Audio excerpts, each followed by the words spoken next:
Damn, son, where'd you find this?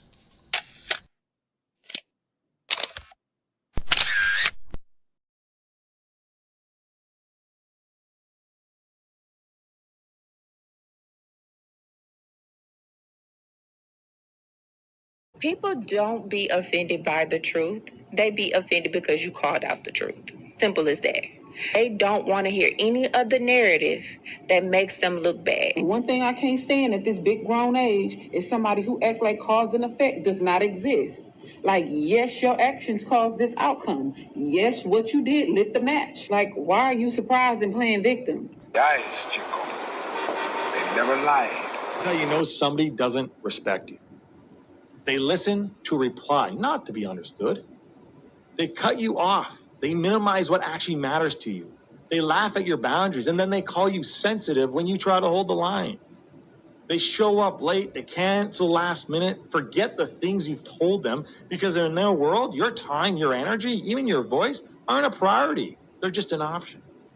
You see, there are two kinds of people. Those who adjust when they realize they've actually hurt you, and those who expect you to adjust so they don't have to change.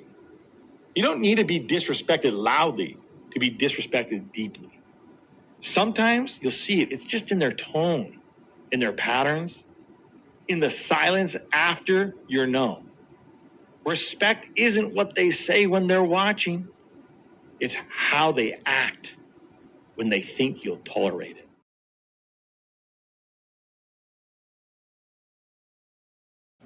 Mantra, slave song, slave ship, rip skin, made me rip bones. But no matter how close I hide, my ancestors speak. They tell me the tide isn't front on us like we're weak. I haven't been getting sleep, longing to sing until I surpass peak. Until they think we are equal, please. All I want is peace. My ancestors beat drums until their bones would bleed, begging the generations remember our story. Good morning, good morning, good morning. Peace and blessings. Glory, praise, and honor to the Most High.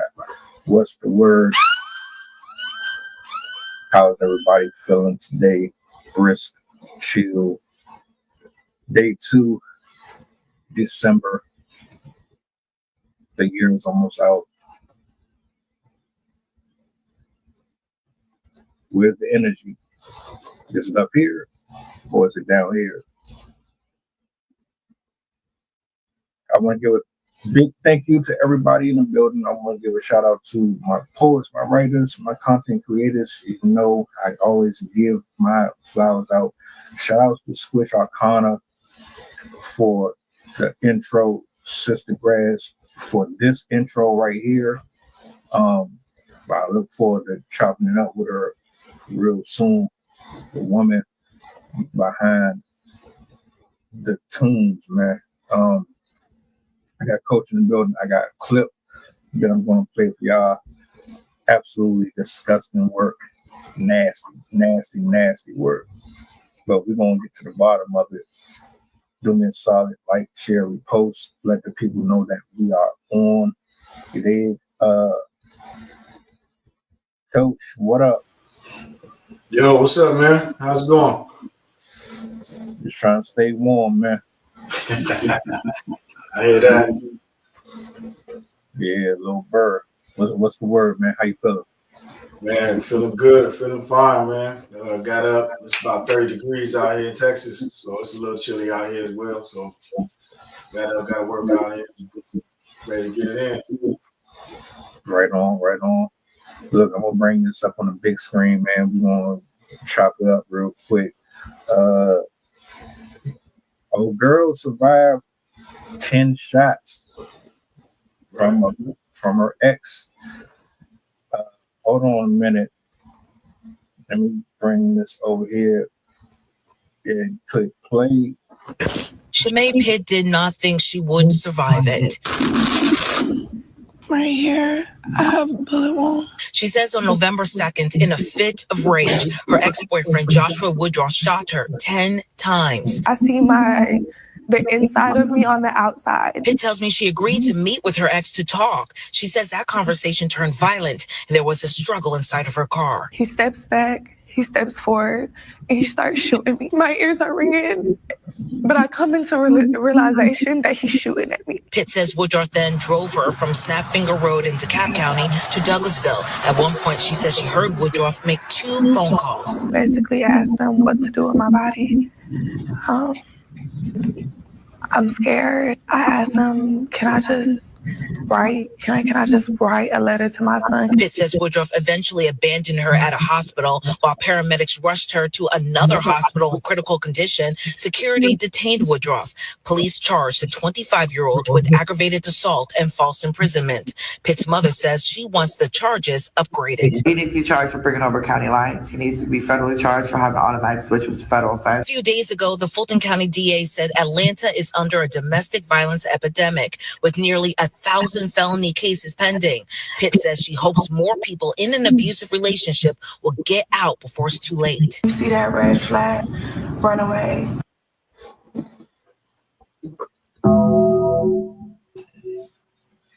Domestic violence, domestic abuse, whichever term you want to use for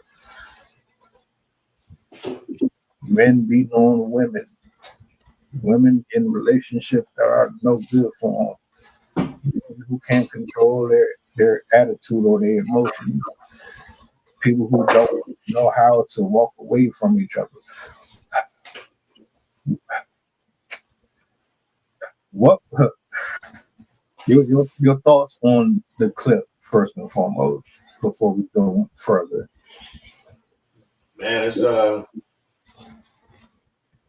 amazing that she made it through it. Physically, anyway.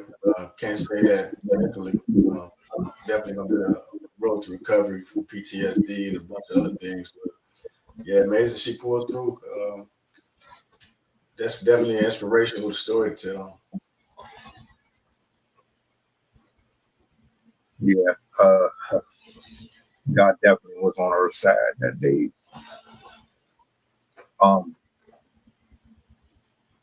And I want to say this before I go any further into this, that my thoughts and opinions are just my thoughts and opinions. They don't directly reflect on nobody else's views. So YouTube, don't come for me. See, I got a problem with certain keywords. And I'm still saying what the hell I want though, but I just want to put that out there because y'all be real grimy. I give God the praise for keeping her because there is no excuse. There's no explanation, or there's no way to rationalize trying to take somebody out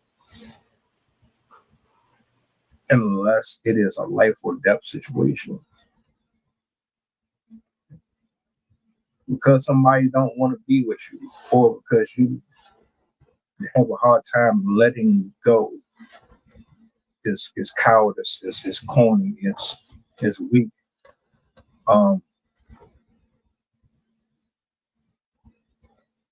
The fact that they ain't even giving this man attempted murder is crazy to me. How the hell do you shoot somebody 10 times and then drive around with them because your intentions originally were to discard and dump her off like she was trash? You telling me I don't understand the justice system in this particular case. I don't know how that's going to go moving forward. That's disgusting to me. His lack of maturity is disgusting to me. I'm ashamed to see the complexion on the screen is a reflection of minds. Those are just my initial thoughts, man. Absolutely unacceptable.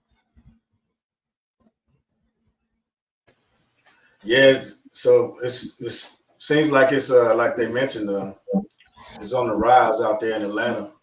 I mean, it's unfortunate, especially after we just had a conversation last night about preventive maintenance and being able to identify, in situations before it escalated and how to get away from that situation before it gets that far.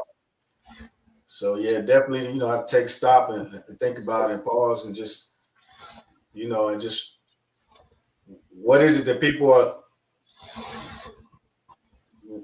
why would you, you can't ask why somebody would stay in that situation, but at some point you do have to, ask,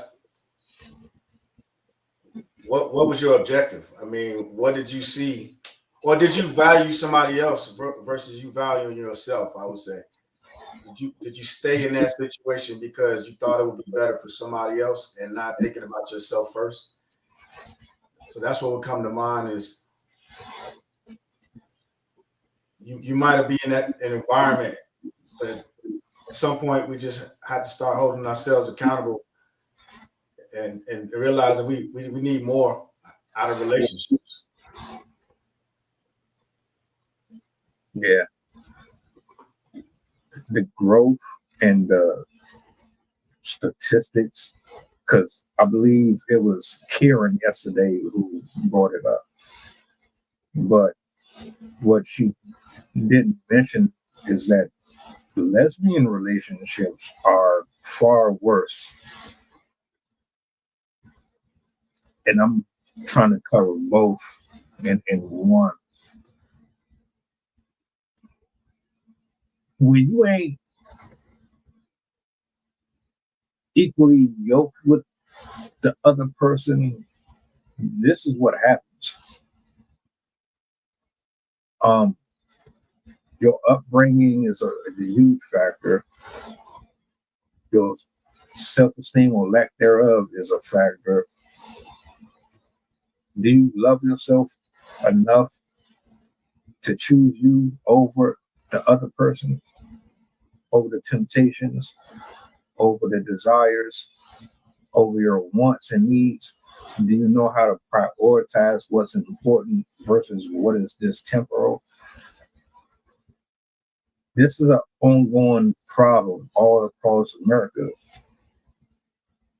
I'm not here to ask why, because a lot of what I've observed is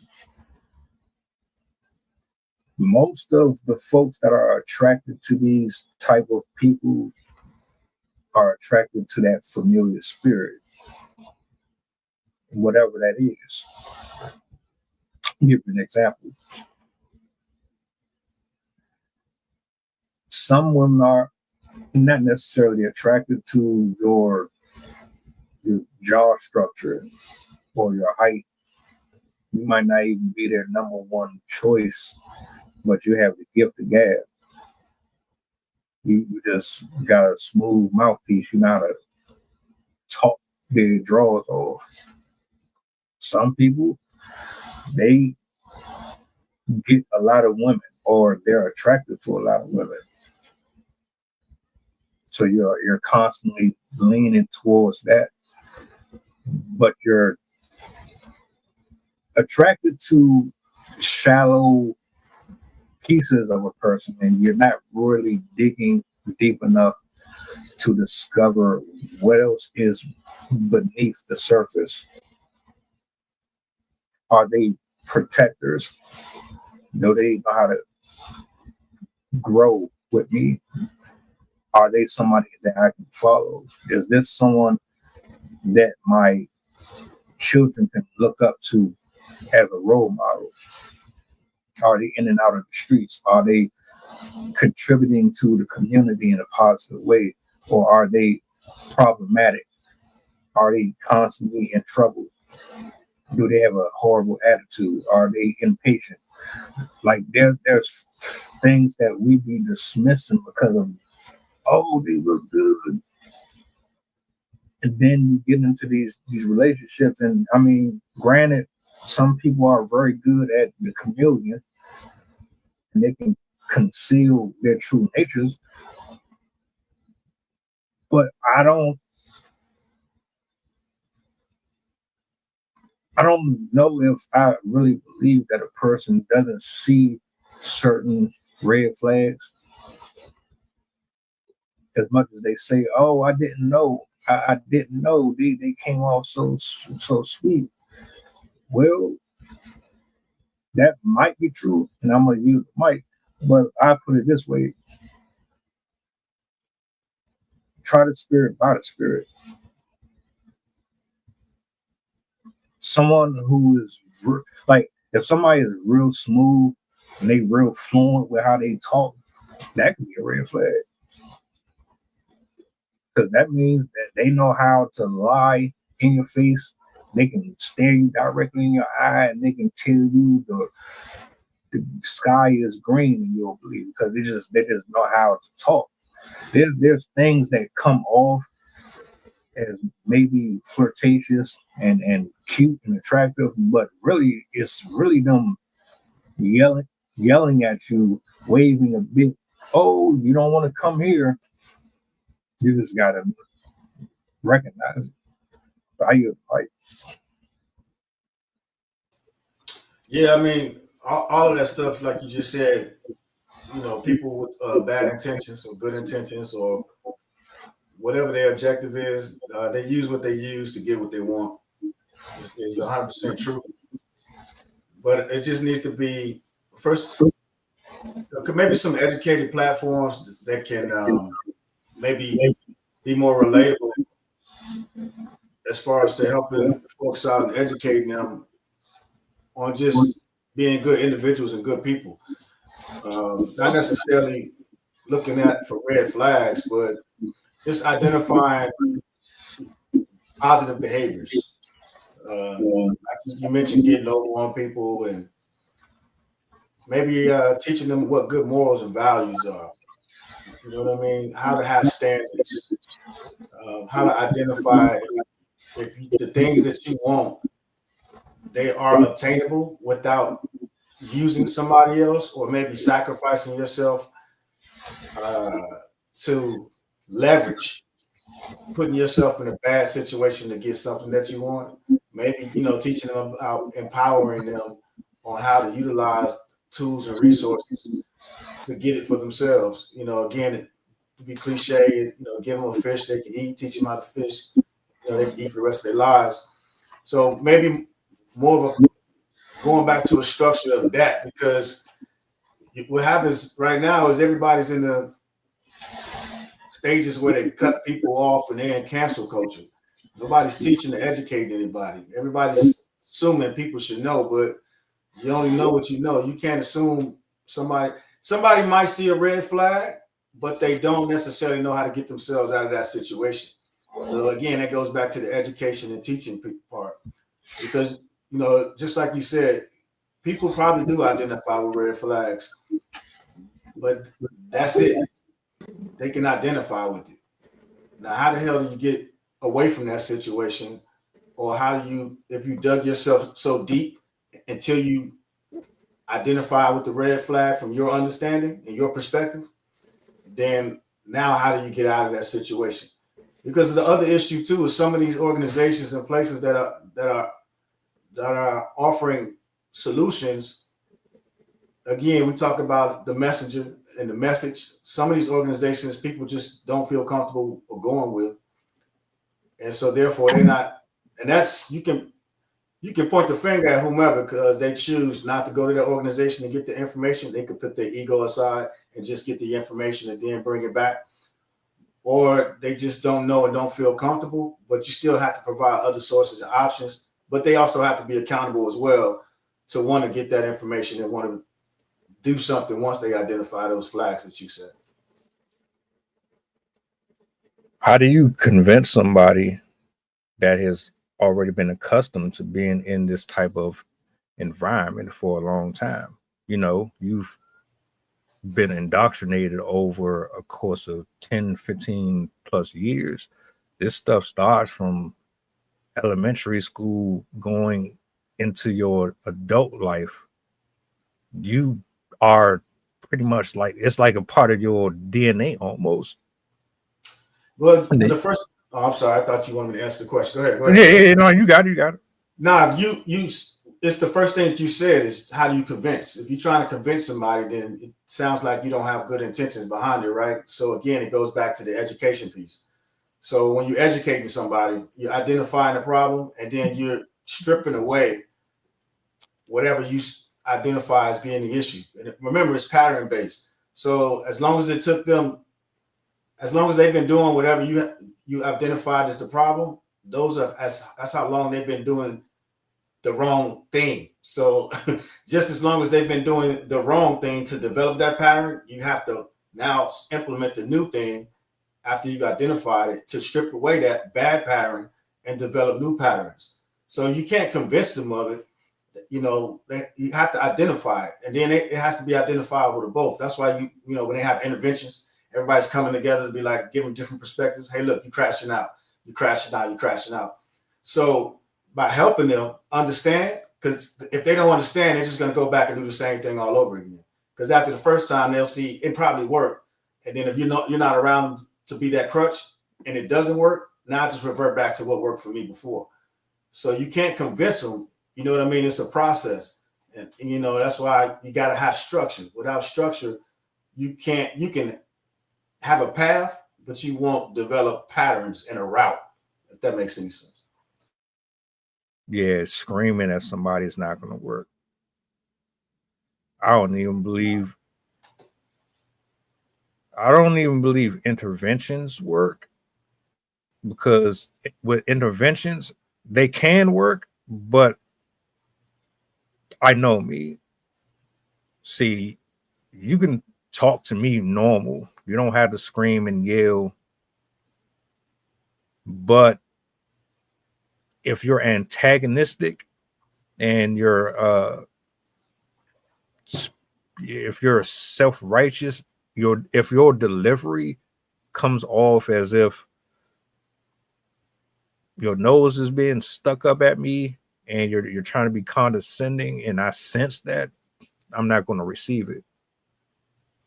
Yeah, but you're making a conscious decision not to receive it. It's not that you can't receive it. You're making a decision. You already have your defense mechanism of, as soon as somebody says something I don't like, I'm cutting their ass off.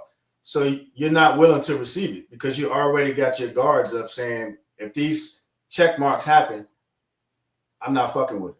So if you're already putting up your defense mechanism, it's like being in a fight.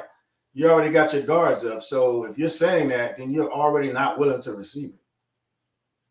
So let me ask you this then. So if I spend an hour on a live stream and I'm screaming and I'm yelling and I'm saying, you bit this and you bit that, right? Is that still okay? Because for who? I mean, for whoever the message is for. It's some people might resonate with it, and some people won't. That's why you got to have a variety. If you're channeling one particular audience, and you know who that audience is, if that audience received that particular communication and feedback, then they would receive it. But that's not saying everybody in the audience would. So that's why I say who. You got to know who your target audience is. And that's why I said I'm different, right? The way that you're communicating with me, that's fine. I work with that. But it's a way that you deliver your message to specific people. There are folks that like that ratchet hood shit. There are people who would rather you just be calm with your approach. I prefer calm with your approach because right. I'm not in the jungle. I'm not swinging from trees and shooting arrows at Indians and all that. I'm like, you can reach me. You're not going to have to climb Mount Everest to get my attention. That's my point. Right. So with women in these situations, I can't speak for all of them. I know two that I can say from a personal experience that I've tried both approaches and I was met with contempt. And I had the best intentions in general. I'm watching you literally go through hell. I'm trying to help you out, but your response to me is, you don't know what the fuck you talking about. You just jealous. You because you like me and because you want to, and you just don't want to see me happy. You know, you know what I'm talking about. That type of shit. So like, all right, man. I hear what you saying. Help people if you can help them. That's the problem, man. Like, listen, I'm gonna keep it. I'm gonna keep it honest with you.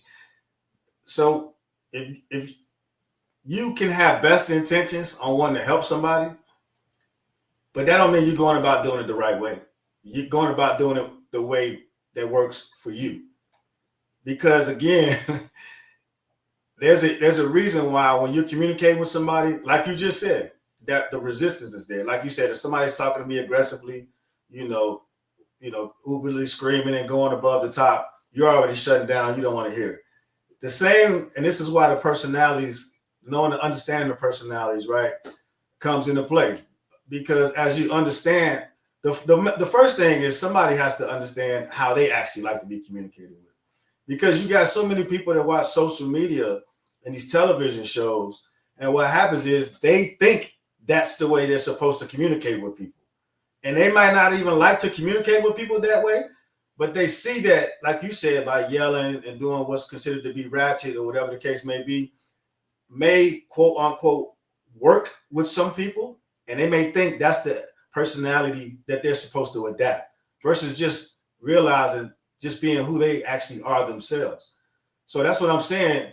If whenever you're trying to, and it's hard to communicate with people, man. It really is. And that's why you got to understand, well, they have to understand what they actually like and what works best for them. And then when they understand that, you got to figure out a way to, one, meet them in the middle, because now you're probably compromising the way you typically would communicate in trying to communicate with that person, and that everybody comprehends and is able to receive and send that information back and forth.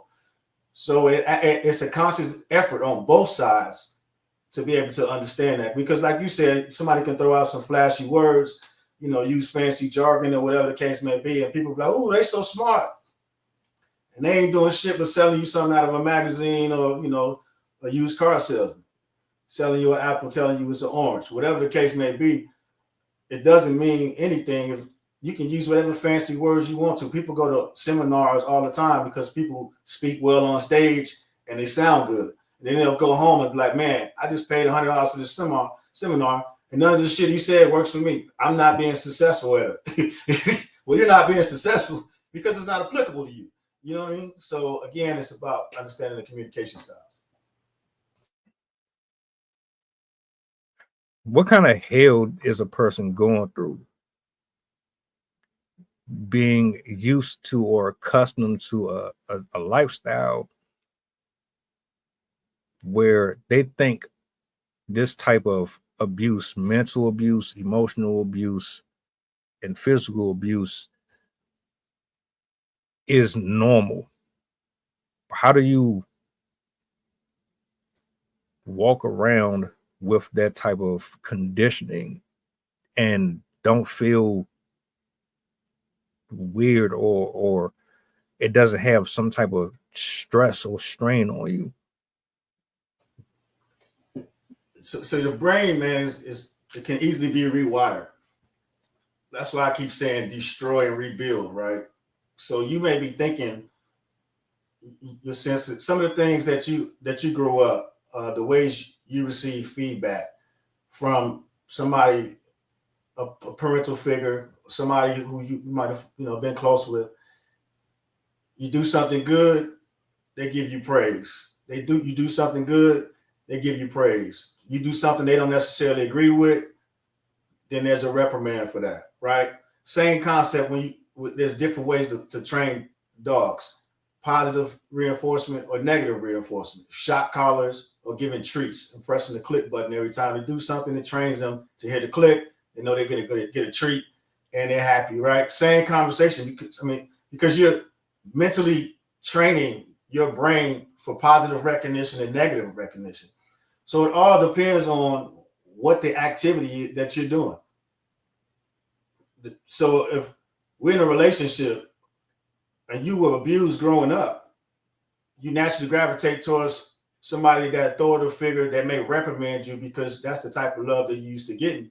So you gravitate towards somebody that does that. Versus you go to somebody who you may say gives you hugs, gives you kisses, smacks on the ass and tell you, hey, baby, I love you. You may say, oh, he's soft. You know what I'm saying? He don't know how to treat a woman. He don't know how to get the real woman out of me, right? Because she, quote unquote, considers the real woman to be probably when she was getting physically negatively rewarded for something that she did versus positive affirmations and things like that. So you become to get rewarded with the negative things. So you think those negative things are positives.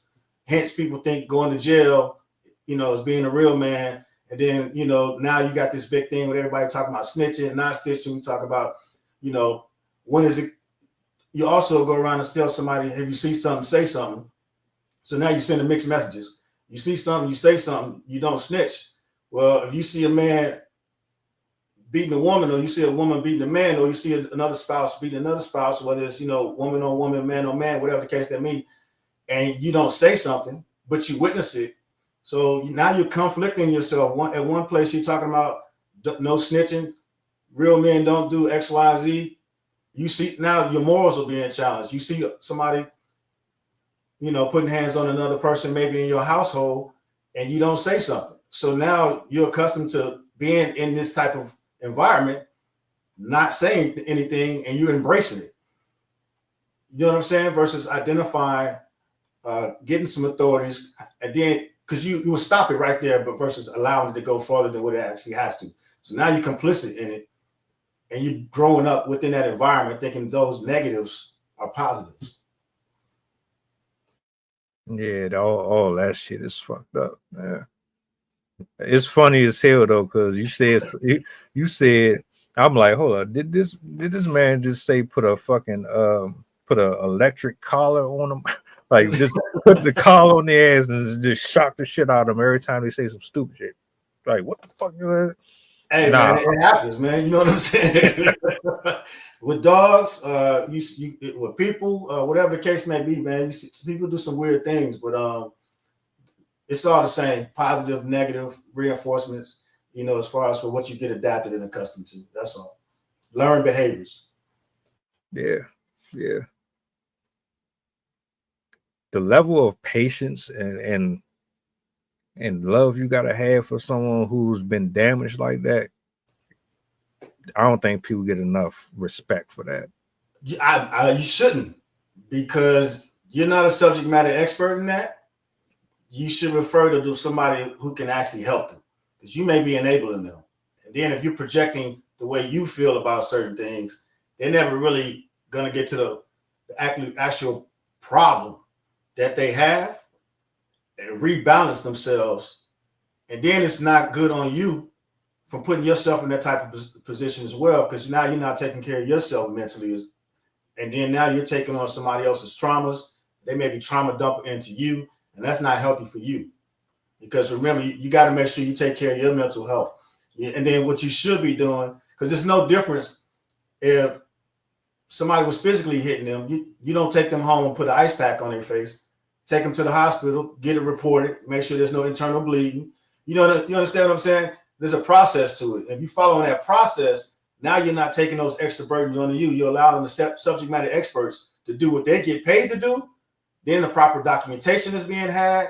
So you see what I'm saying? It's a process. So if you do all these things, everybody, now you're building a case file along their way. And then so now you're not saying, oh, I should have did this. Where did we go wrong? Well, you went wrong by not taking them to see the proper authorities. So that way, what they get paid to do is to say, okay, you may have a fracture, or you may need to go seek some help to speak to a grief counselor. You need to go speak to some type of counselor or chaplain or whomever. It shouldn't be you sitting at home going through all of this trauma by yourself trying to figure it out, because you may be making the situation worse. So that's where you start identifying the problems, and you know what I'm saying? Because we were talking about, well, how do we get to this point? Well, you get to that point by not following the proper steps. And if you follow the proper steps, I'm sure you wouldn't find yourself in such a hole mentally, physically, spiritually, and financially. You might agree, you might not. But I don't believe that a broken person should be with a healed person. I don't think a person who is still trying to figure things out should be dealing with anybody who has already did the work.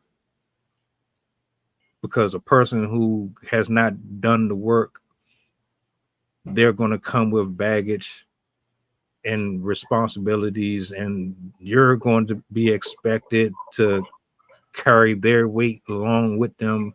They might try to dump it all on you. That's a no-no for me.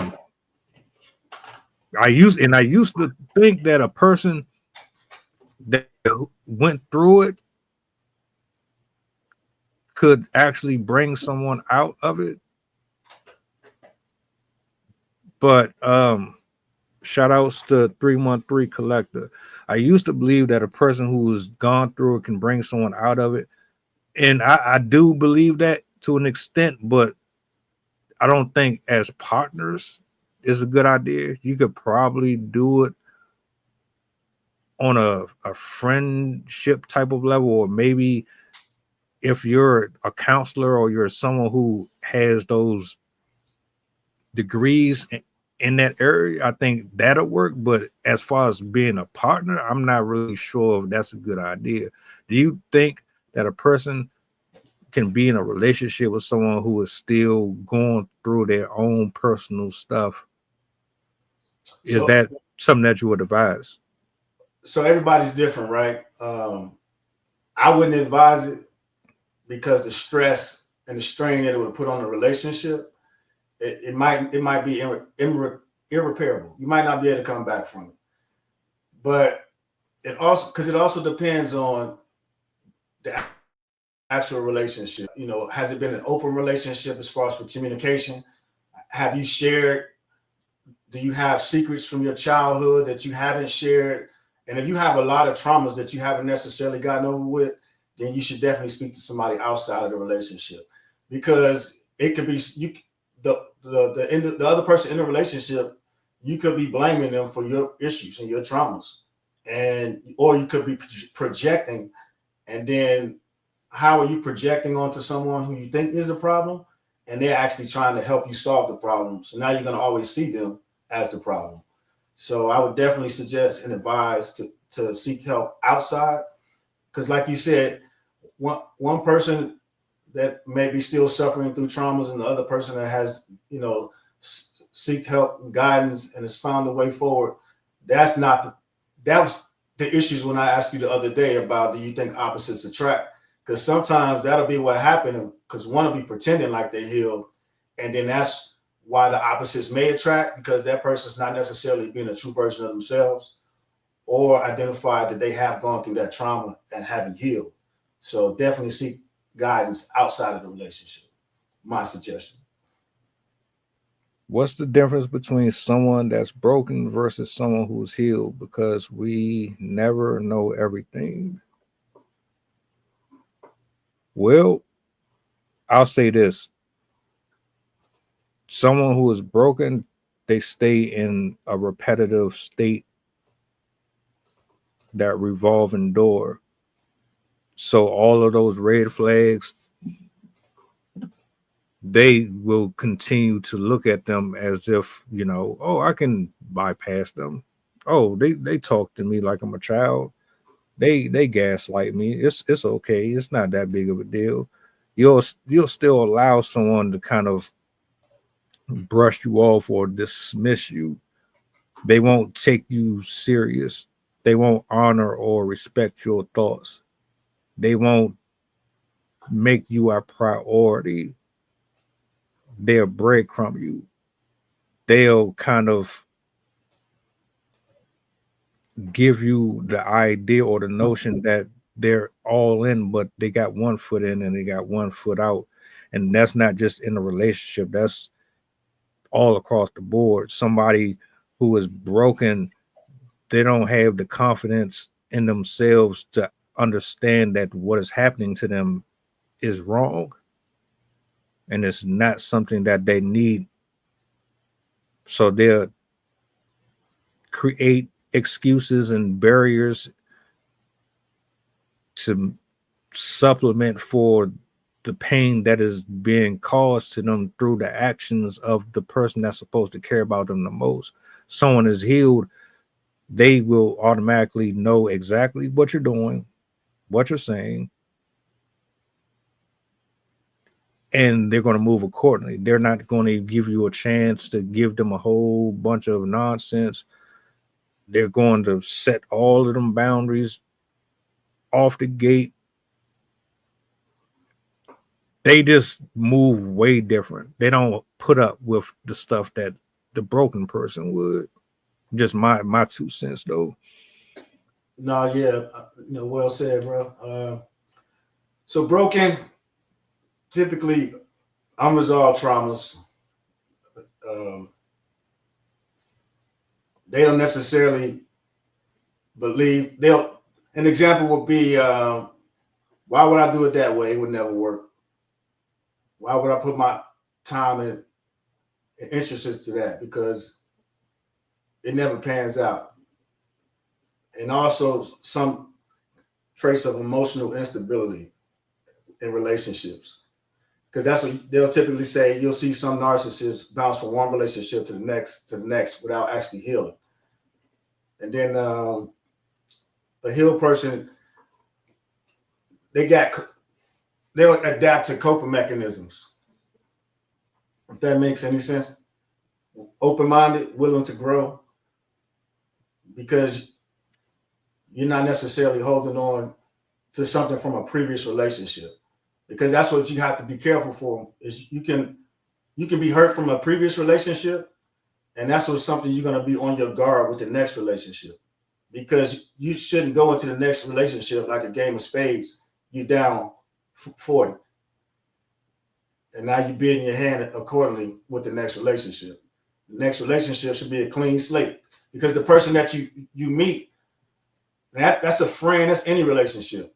A friend, somebody you meet at a networking event or something along those lines, they shouldn't be penalized for something you encountered with another person. And that's something we do a lot, because we'll say, oh, no, I went through that before. That ain't happening again. Now, that's not saying you can't go into a situation and just be weary, but you can't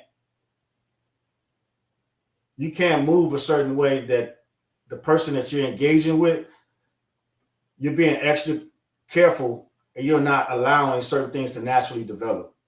And that's what happens when you try to grow. And when people get into new relationships, they pivot and move differently because they don't want to make the same mistakes that they made in the last one. So that's the difference between broke and healed.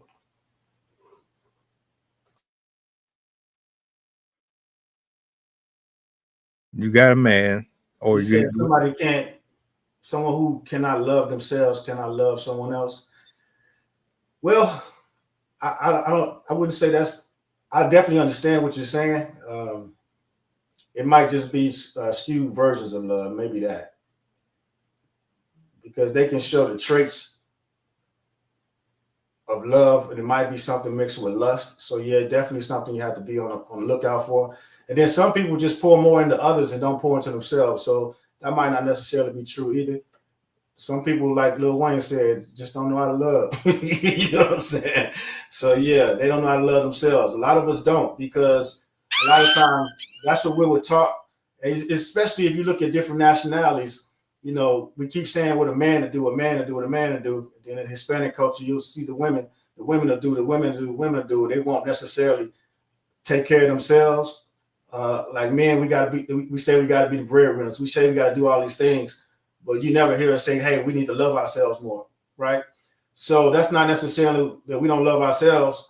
That might be how we condition to show that we love ourselves, by how much we pour into the household or responsibilities and things of that nature.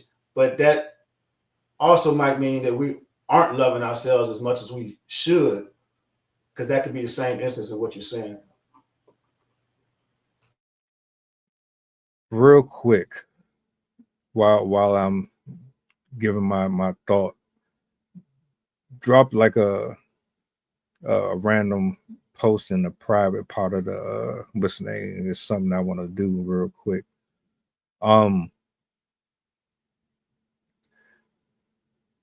To the brothers out there, I mean, well, this goes to men and women. If you have to put your hands on another human being because you are not getting out of this relationship what you desire, that might be a sign that you need to reevaluate what you are doing there. I'm not even being funny because I already understand what the pain probably feels like, what the embarrassment feels like. You got to get a grip of yourself. Nobody is worth losing your life over, your freedom over. For you to put your hands on someone or to shoot somebody, you're going through something, some type of hurt, and you don't know how to regulate it. That's a problem.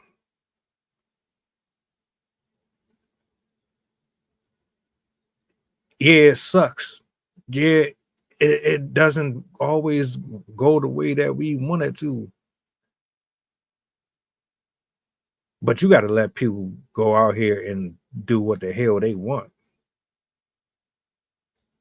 If they don't want to be, you can't make somebody want to be there. If they want to be there, they're going to put the effort in to be there. Forcing people to stay is just doing you a disservice. That's embarrassing to me. If I got micromanage a relationship, I don't want that shit. If I gotta hover over you and question your loyalty and I gotta do all of that to convince, nope. Because the person that is for you, they're not going to put you in that type of position or environment at all. So now you upset because you don't get your way and you can't make them love you. You don't feel small.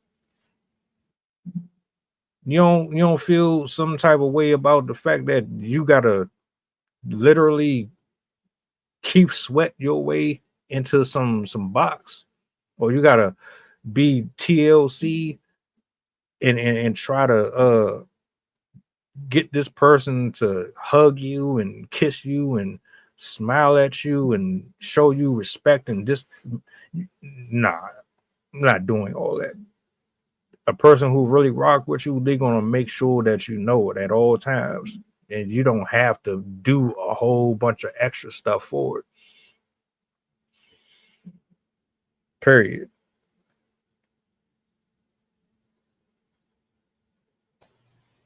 No, man, like you said, I think that's important, man, because I was having a conversation with the parent a couple of weeks ago, and she was mad at her husband because she said he wasn't beating the kids as much as he should.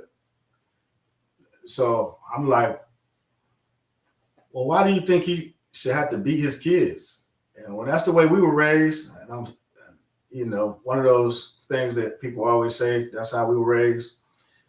And I asked her, well, what exactly is the issue if you two don't know how to communicate to get kids to do what you want? And kids, that loosely in the sense of 7 and 9. And so like you mentioned earlier, it was the communication styles, the delivery, yelling, screaming, and they just didn't respond well to it. But the solution to her was they needed to, put their hands on the kids and spank them more.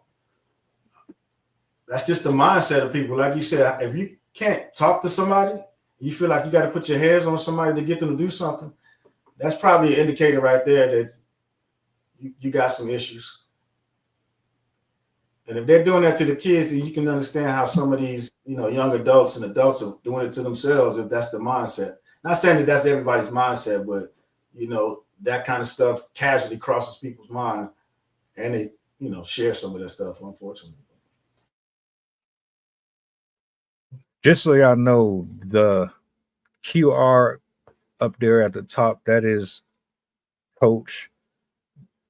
That is his info, just in case y'all want to follow and keep up with all of his endeavors moving forward.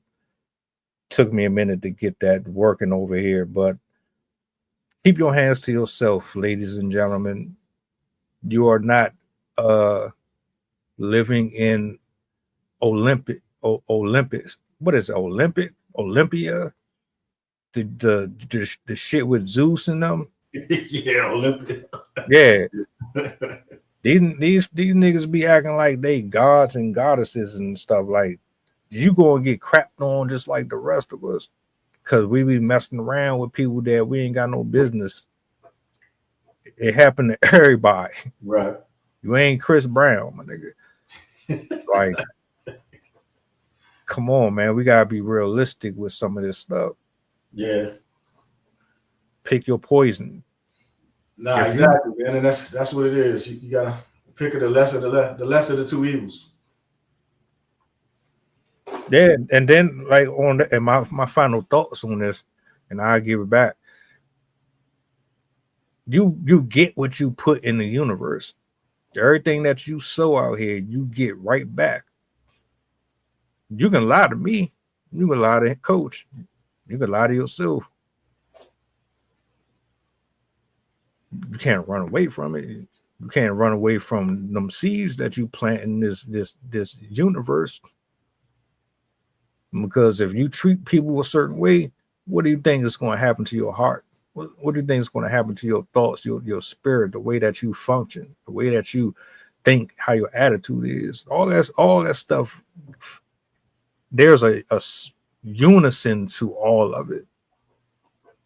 All of it. Without the action, there is no reaction. So if you jump out there and you want to pretend to be a swinger, guess what? There's a future waiting for you. You might not see it yet, but you're the painter creating the art that will once have a face to it. Eventually, the canvas is always blank. You got the brush, and everything that you put on that canvas is your decisions and your choices. You create whatever work come from it. So when it's all said and done, you looking right at yourself. That's all I'm gonna say about that. If you want to add in, well said, bro. Well said.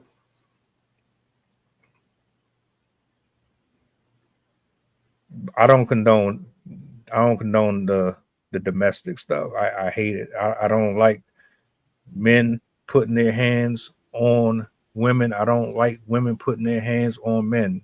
We're too grown for that. We are.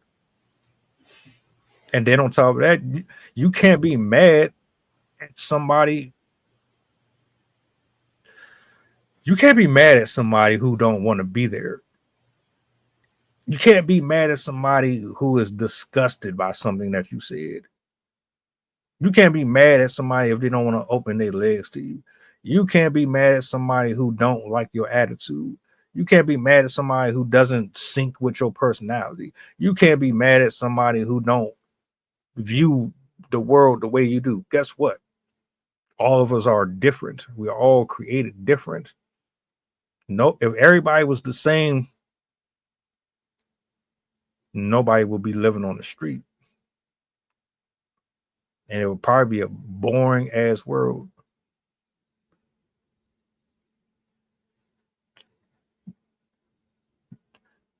The sports do have some things to contribute to this. I'm not really. Do you think that sports has a lot to do with what we're seeing too? No, man. It's it's the mindset of what people think they're supposed to be doing. I mean, people ain't out running around just tackling people in the streets. They ain't walking around crossing people over basketballs and pulling up jumpers on people. You know what I'm saying? I mean, because sports actually teach discipline, teach teamwork, foster communication. And that's why, unfortunately, a lot of people put their kids into sports, man. It's because we don't do that enough in our own communities. You know, there's some pockets of it. Some people rely on Sunday school and churches, you know, to send their kids to learn, you know, communication skills or just to be a part of whatever group they're a part of. But for the most part of it, everybody put their kids in sports to learn how to foster some type of teamwork, because more than likely, especially in a single family home when it's one parent, teamwork, go learn something for some other people, some communication skills. And from who? The coach. You know what I'm saying? The authority figure that's there. So now whether those things are actually happening or not, I can't say that I can't, you know, attest to it. But they put that out there, and it allows to them to not only learn those things, but try to channel that aggression and that anger, you know, in a healthy way. Now, the other stuff that you do outside of that, and again, it goes back to an education piece, man. Is that the only source of structure, of discipline, of teamwork, of communication? Because if it is, then that's probably where the issue is. You know, not enough time focusing on structure. And a lot of times in the households lack structure. You know what I'm saying? No, I'm not saying all. Again, just speaking in general, structure is what's lacked. So when you don't have structure and you don't have a way to channel that extra time that you have, that you looking to be busy, to exert that energy, to learn or to do some different things, having a job, you know, having slap fights. Okay. People been slap boxing in the streets since the early 60s. Slap fights is something that just come along, just like bum fights came along. It's social media. It's another way of making money. It's another marketing tool. They also got pillowcase hacky sack races. You know what I'm saying? They got a bunch of other things that's out there. It's just another way to make money. So yeah, what you make in the comments, distractions from power. You're 100% correct, right? There are things that they are monetizing, they're marketing, and that they're targeting, you know, folks with and on ways to make money off of it. So I wouldn't necessarily say it's the sports. It's probably how they're marketing and how they're using it for entertainment. Right now, because of that, you got backyard boxing that's going on. It's been going on for over 20 years, but now it's something that's becoming more popular, especially with the video cameras. But they're trying to do it the right way. Some of them are using headgear. Some of them are at least using gloves, you know, 8 ounce, 10 ounces. So again, it's another way to relieve stress. And I think as long as it's organized, then you can kind of see the value in it, I guess, because it's another way for people to use to generate income as well. So I won't, you know, just say it's strictly because of sports. Now, we were talking about mental health issues and stuff like that, then I would probably agree with you because of, you know, head injuries, you know, the frequency of how they're doing the sports. You know, like football, they added an extra week, you know, things like that. So if you were talking about, you know, maybe mental health issues and those type of things, that I would definitely understand. Yo, I used to watch bum fights. I feel bad that I used to watch that shit, but I was young. I was young as hell. Well, exactly. So the marketing worked. Yeah, before all this, we used to get our weed and all our drinking and shit on Friday, and then like we'll have a bunch of dumb shit we will watch. That was one of them. It was that, and it was just, I don't know what type of shit they was into, but they used to watch the joints where folks would be executing people on camera. I can't remember what the name of it was. That shit was crazy, bro. I don't know how the hell I ever looked at that. It wasn't Faces of Death, was it? What? It was that. It was yep. Okay. Yep. Crazy shit. But nah, they got pillow fighting as a sport now. Yeah, I couldn't think of it. I said hacky sack with a pillowcase, but yeah. That's what I meant. Yeah. You're like, what the that shit crazy, man. And the little slap joint you said too. Yeah. Who's I know this is nothing, it ain't got nothing to do with this, but what the hell? Who's paying to see somebody just slap the head? Hey man, people will pay for anything, man. To see you inflict pain or just the addiction of gambling. I mean, just to be able to gamble and bet on something. So I mean, they just finding a way to monetize off of everything that's been happening out here. And then the last thing about the safer sports, you're absolutely right. You can use safer sports to instill discipline like karate, taekwondo, jiu-jitsu, and all those type of things, where they teach safety mechanisms, how to tap out. So and that's considered to be violent sports, but they teach discipline and not necessarily the execution part of it. You know what I mean? Up until the point, tap out as safety mechanisms is taught, but they might not necessarily generate a lot of money because that's not what Americans want to see. But she's correct. I'm glad they brought that up though.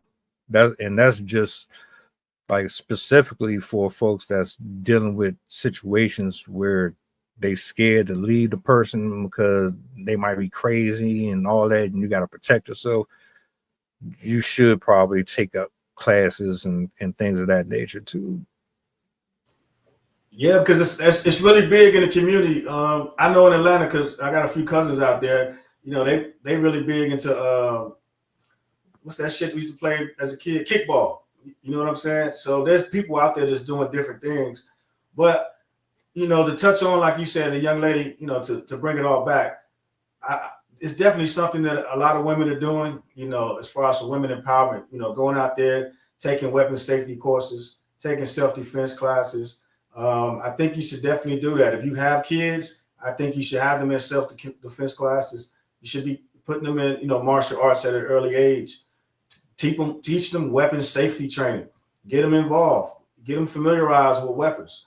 Get them familiarized with hand-to-hand, combat. There's nothing wrong with doing those things because now you're being proactive versus reactive. And it also builds confidence within, those young individuals. And so, teaching them how to focus mentally, teaching them how to, not only, self-defense, but it instills a little bit of pride into them as well. And it gives them another community to reach out to. So, if you're not into the football and those other sports, there's nothing wrong with the individual ones because it'll teach them how to think for themselves and it'll teach them problem-solving skills.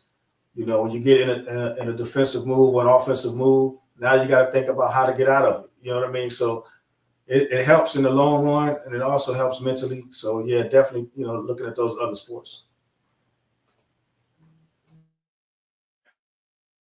Good show. For sure. Salute to everybody who pulled up in the building this morning. A lot of new faces over the last couple weeks. Appreciate it. Appreciate the feedback. As always, like without y'all, these discussions just kind of go into the void. I'm always hoping and praying that the message reaches the right person. It's not for everybody, but it's for somebody, I have a couple of answers for that. That last one? Yeah, because I've dropped a couple of posts on that. Okay. It's funny that they brought that up. I did one on the mark of the beast. I did one on it's not Europe, it's like somewhere. It's not Australia, but it's another spot they talking about right now. The UK? Yeah, you got to have the digital ID. Yeah.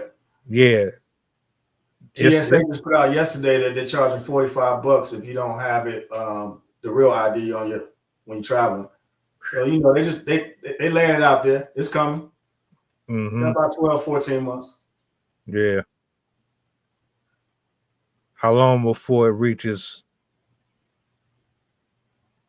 It's in your iPhone. I'm an Android user, but it's in your iPhone right now. It's optional. I was an Android person all my life. I never wanted to do the iPhone stuff. You know, I wish I would have stayed with Android, but yeah, they making it optional, make it inconvenient, so that way you buy into it, just like Clear and all that other stuff in the airport. You're paying for it, you don't know it, but you slowly gravitating for it. You know how it is, man. It's just like being on the street, give you a taste of it, how you come back for more, make you wait in the airport for 12 hours, give you something to get you through a little faster, and then go on throw this chip in there. You know what time it is. like they did people at Target on Black Friday. They was mad as hell. I can't believe y'all fell for that bullshit. Banana in the tailpipe, bro. Yeah. Hey, but look, man, we about to get up out of here. We will be back later on this evening. If you around 7 p.m. Eastern, tap in with us. I'll actually put that on the agenda though, the whole digital ID thing, man. I always be talking about this type of stuff myself because I don't be knowing if folks really be into that conspiracy theory type shit. But hey, we can go there. We can definitely do that. You know what I'm saying? But yeah, we about to get up out of here, man. Anything you want to say to the people before we get out of here? Nah, man, great show, great topics. Great conversation in the chat room. Till tomorrow, let's get it, man. All right, y'all be easy. See y'all later on. I'm going back in the laboratory. Y'all enjoy the rest of y'all day and appreciate y'all for coming through.